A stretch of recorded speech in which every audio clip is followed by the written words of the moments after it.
사랑의 수고. 마태복음 5장 43부터 48절.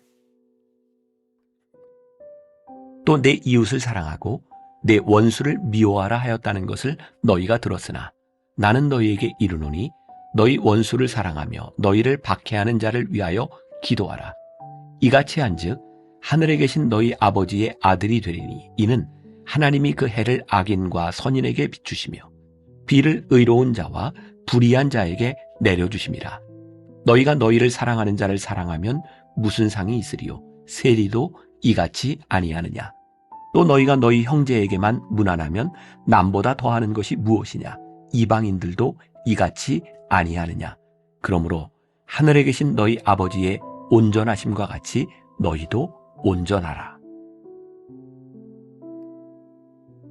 임마누엘의 믿음으로 사는 사람에게는 어떤 모습이 나타날까요?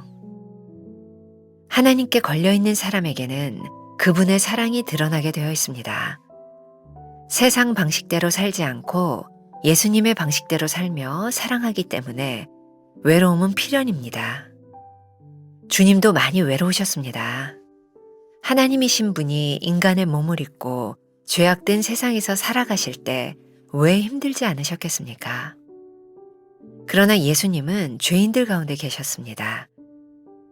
그들을 초대하셨고 사랑하셨고 변화시키셨습니다. 임마누엘의 믿음에는 사랑의 수고가 나타나게 됩니다.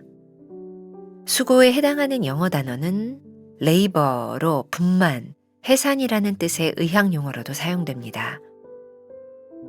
생명을 잉태하고 출산하는 것은 큰 기쁨이지만 수고와 희생과 위험을 감수해야 하는 일입니다. 생사를 오가는 시간을 지나야만 한 생명이 이 땅에 태어납니다. 한 영혼이 거듭나기까지도 이러한 사랑의 수고가 필요합니다. 하나님은 독생자 예수를 이 땅에 보내심으로 자기의 사랑을 확증하셨습니다.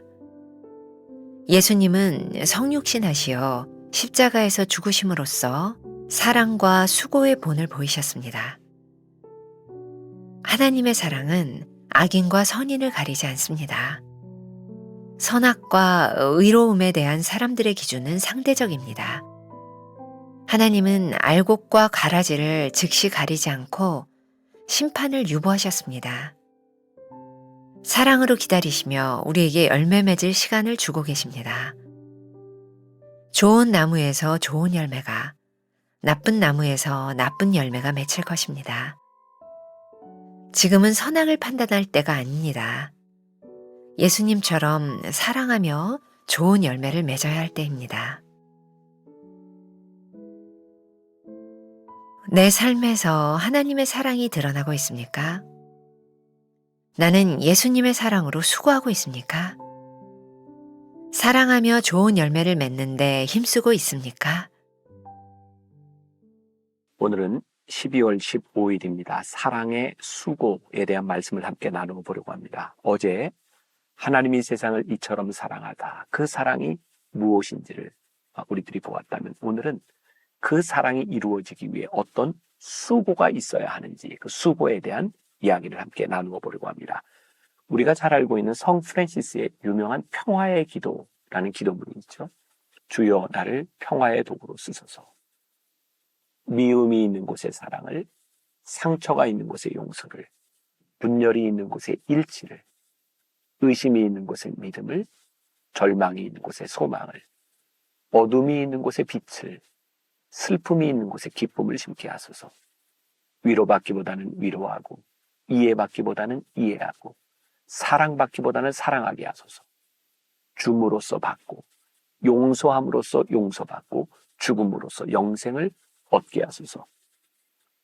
너무나 유명한 기도문이기 때문에 우리들이 쉽게 지나칠 수 있는 그냥 너무나 익숙한 기도문일 수 있는데 이 기도문에 깊은 수고가 있구나, 노력이 있구나, 애씀이 있구나 라는 것을 생각하게 됩니다.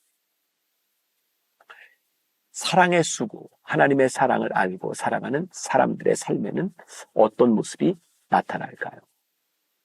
예수님께서 이 땅 위에 계실 때, 아니 오늘 본문 말씀은 예수님께서 우리들에게 주셨던 귀한 산상수훈 가운데 한 부분인데, 예수님은 끊임없이 우리들에게 삶의 방식에 대한 말씀을 이야기하고 있어요. 하나님을 믿고 믿음으로 살아가는 것은 세상 방식과 같지 아니하다. 근데 세상 방식과 다른 삶을 살아가는 것 참 어려운 일이죠. 예수님께서 우리들에게 요구하시는 분명한 사랑의 수고는 이 세상 방식과 다른 삶의 방식을 우리들에게 요구하고 계신 거예요.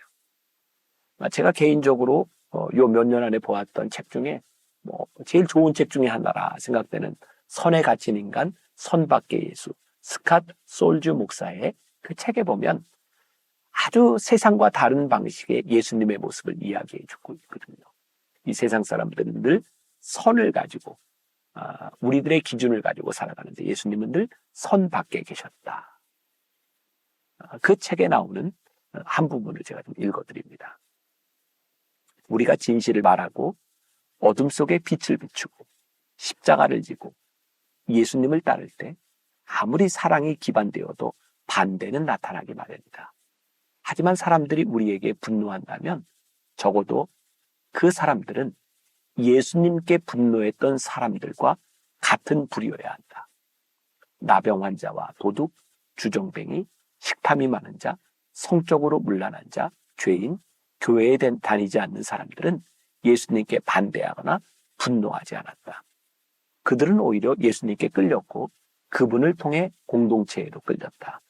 그들은 자신들에게 필요한 것이 그분께 있음을 보았다. 그들에게 그분은 곁에 있기만 하면 모든 것이 좋아질 것만 같은 분이었다. 설상가상으로 예수님은 비종교적인 쓰레기들 취급을 받던 세리, 죄인, 탐식가, 주정뱅이들을 가까이 하며 함께 식사를 하시고 친구라 부르셨다. 그분은 그들의 이름과 사연을 아셨다. 그분은 그들을 내치지 않고 가까이 품어주셨다. 그리고 독실한 교인들에게 죄인과 창기들, 특히 자신의 도덕적, 영적 타락 상태를 절감한 죄인들과 창기들이 그들보다 먼저 하나님의 나라에 들어갈 것이라고 말씀하셨다. 그렇다. 예수님은 어떤 이들은 인정해주고 어떤 이들은 비판하셨다. 그런데 그 양상이 사람들의 예상과 전혀 달랐다. 어떤가? 우리는 그러한가? 우리들이 이 세상에서 외롭고 세상 방식으로 살아가지 않는 것 때문에 우리들이 어려움을 당할 때 그 어려움은 예수님께 반대했던 그 사람들로부터 받아야 되는 그런 어려움이어야 된다는 거예요. 예수님께서 이 세상에 사랑하셨던 사람들에게 우리도 동일한 사랑을 보여줄 수 있어야 되고 그 사랑에는 분명히 수고가 따르게 된다는 것이죠. 사랑의 수고, 수고에 해당되는 영어 단어 labor라고 하는 말이 있어요. 분만, 해산이라는 뜻을 가지고 있습니다. 사랑의 수고, 우리들이 하나님의 사랑의 수고, 그 수고가 있는 삶을 살아갈 때에 우리들에게 따라오는 분만과 해산의 수고, 그 아픔이 있을 수 있다는 말이죠. 제가 이 부분에도 이 수고라는 말을 가지고 제가 썼던 글이 있는데 한번 읽어드리죠. 수고라는 말의 단어는 labor입니다. 그런데 이 말이 의학 용어로는 아이를 낳는 분만, 해산을 뜻합니다. 이 단어를 보면 생각나는 일이 있습니다. 미국에서 공부하던 시절 1년쯤 지났을 때 미국 병원에서 목회 훈련을 받은 적이 있습니다. 그렇게 힘든 일인지 모르고 언어의 장벽이 그렇게 높은지 모르고 12주 동안 풀타임으로 신청을 했고 참 많은 스트레스를 받았던 기억이 있습니다. 첫 주간 병원에 대한 소개와 사역에 대한 오리엔테이션을 받고 자신이 일하고 싶은 부서를 신청하는 때가 되었습니다. 당시 영어에 자신이 없었던 저는 가능한 한 말을 많이 하지 않고 몸으로 하는 일이 있으면 좋겠다 생각했습니다. 병원의 원목으로 몸을 쓰는 일이 무엇일까? 그때 제 눈에 들어온 부서가 있었습니다. 영어로 Labor and Delivery. 야, 저런 부서라면 내가 할 수 있는 일이 있겠다 생각했죠. 몸으로 때우고 무언가를 나르는 일이라고 생각을 했으니 말입니다. 그런데 그 부서에 가보니 아이를 낳는 수고와 분만의 과정을 함께 해야 하는 산부인과였습니다. 영어로 산부인과가 레이버 앤 딜리버리였던 것이죠. 제가 젊은 목사인 당시 제가 아이를 막 낳은 산모들의 방에 찾아가는 것도 쉽지 않았고, 당시 제가 근무하던 병원이 시카고 다운타운에 있었기에 많은 범죄와 연관이 있었습니다. 많은 미혼모들, 그리고 10대들이 기형아를 사산하는 것. 그래서 죽은 아이가 나오면 죄책감으로 힘들어하고 갓 형태를 갖추기 시작한 태아, 그리고 기형아들의 머리에 손을 얹고 기도해야 했던 기억을 가지고 있습니다. 그때 아이를 낳는 일, 생명을 낳는 일이 그런 일이라는 것을 알았습니다.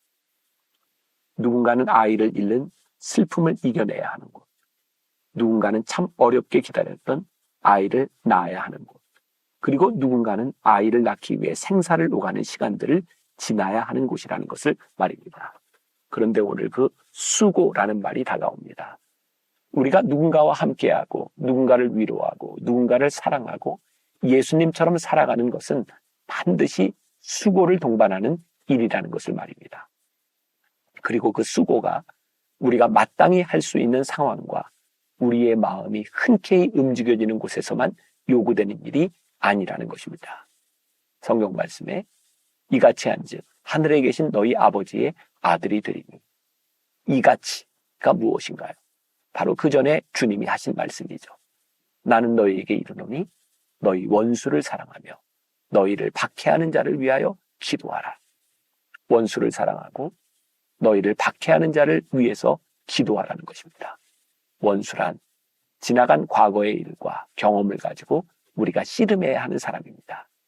우리의 마음에 상처를 주었거나 용서할 수 없는 못된 짓을 한 사람입니다. 이제 숙제는 그들을 사랑하는 것입니다. 레이버, 사랑의 수고, 그것은 때로 희생과 위험을 감수해야 되는 일이기도 합니다.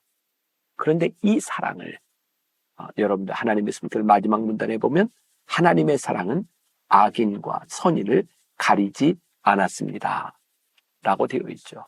하나님은 특별한 누군가에만 사랑하신 것이 아니다. 이것을 가리지 않고 사랑을 베풀어 주셨다라고 말씀하고 있는 거예요. 저는 이 사랑의 수고, 때때로 우리들의 신앙, 우리들의 삶에서 이 수고는 우리들의 상식이 아닌 상식을 뛰어넘는 오버하는 곳에서 나타나는 것이 아닐까라는 생각을 하게 됩니다. 우리가 흔히 사랑의 원자탄이라고 불리는 손양원 목사님이 있습니다. 사랑의 원자탄. 근데 가만히 생각해 보니까 우리들이 생각하는 사랑의 원자탄이 사랑의 원자탄이라기보다는 하나님께서 말씀하신 너무나 당연한 사랑이에요. 자신의 아들을 죽인 공산주의자를 양아들로 삼아 사랑했던 그 사랑. 우리는 사랑의 원자탄이라고 부르지만 오늘 예수님께서 말씀하신 당연한 사랑, 원수의 사랑이 바로 그 사랑이죠. 근데 이 당연한 사랑을 하기 위하여 수고가 필요하구나. 우리들의 눈물이 필요하구나. 이 사랑의 수고가 있어야 해산의 고통을 지나가야 열매를 맺고 새로운 생명이 태어나는 것이구나. 오래전에 제가 보았던 그 바보 의사 안수연에 보면 그런 글이 나와요. 어제 병원 동료의 아내가 건강한 아기를 출산했다. 늦게나마 선물과 꽃을 사들고 밤 11시쯤 일산에 있는 병원으로 찾아갔다. 항상 교회 활동으로 바쁘게 사람들을 섬긴다고 한솥밥을 먹는 동료를 돌아보지 않은 것 또한 현실에 불이 붙지 못한 영성이 아닐까 생각해 달려가 본 것이다. 예상치 못한 내 방문에 반가워하는 친구에게 선물과 카드를 건네고 돌아오는 발걸음은 피곤치 않았다. 서로가 얼마나 사랑하는지 보여주는데 좋은 방법은 가끔씩 오버하는 것이다. 공동체란 원래 사랑을 표현하는 데 있어 약간 오버하는 것이 정상이다. 나와 상대방이 얼마나 가까운지 머릿속으로 계산하고 배려할 수준을 결정한다면 예수님은 우리에게 이렇게 말씀하실 것이다. 세상 사람들도 그 정도는 하느니라. 오늘 저에게 다가온 말씀이 오버하는 사랑의 수고였어요. 오늘 여러분들에게 도전을 드립니다. 여러분들의 삶에 적용해 보면 좋겠습니다. 그래, 내가 조금 오버하는, 세상 사람들도 이렇게는 하느니라 라는 것을 뛰어넘는 조금은 오버하는 사람, 거기에는 분명히 레이버, 수고가 따르게 될 것입니다. 그런데 오버하는 사랑의 수고를 통하여 우리는 생명을 낳게 될 것이고 열매를 거두게 될 것입니다. 오늘 여러분들의 삶에 사랑의 수고가 필요, 조금 오버하는 그 사랑은 무엇인지 그 사랑을 살아내는 하루가 되었으면 좋겠습니다. 기도하겠습니다. 오늘 우리들에게 도전을 주시는 말씀입니다. 사랑은 수고가 있는 것이구나. 이 수고는 세상 사람들이 다 하는 것을 뛰어넘는 오버하는 사랑이구나. 그 사랑에 열매가 있구나. 해산의 고통이 있어야 새 생명이 태어나는구나. 오늘 말씀 가운데 이 말씀이 적용되게 하시고 오늘 하루를 살아내는 사랑의 수고를 통해 해산의 기쁨을 맛보는 하루가 되게 하여 주옵소서. 예수님의 이름으로 기도했습니다. 아멘.